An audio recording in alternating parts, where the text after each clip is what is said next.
ধোঁয়ার কুণ্ডলিতে ঢেকে গেছে দিনের আলো, আগুন নেভাতে হিমশিম দমকল বাহিনী। ইউক্রেনের ওডেসার বেসামরিক আবাসস্থলে মঙ্গলবার রুশ হামলায় এ পরিস্থিতি। তবে চেরনিভ শহরে হামলায় ব্যবহৃত রুশ ড্রোন ভূপাতিতের দাবি করেছে কিয়েভ। তবে ড্রোনের ধ্বংসাবশেষ আবাসিক ভবনে পড়ে ধরে যায় আগুন, এতে হতাহত হন বেশ কয়েকজন। ক্রমবর্ধমান পাল্টাপাল্টি হামলা অন্যদিকে চলে আলোচনা। সোমবার ইস্তাম্বুল শান্তি আলোচনায় প্রাধান্য পেয়েছে মানবিক ইস্যু।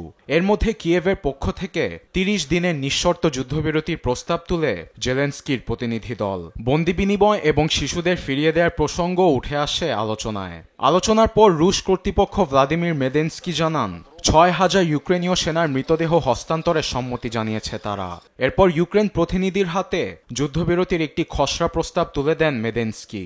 জুড়ে দেন ৩টি শর্ত।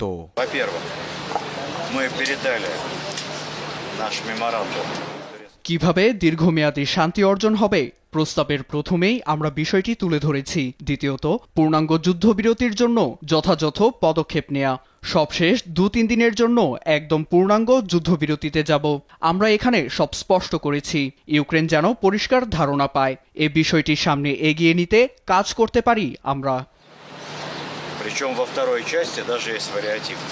এদিকে ইউক্রেন রাশিয়ার হাত থেকে ৪০০ শিশু ফিরিয়ে আনার নাম দিয়েছে।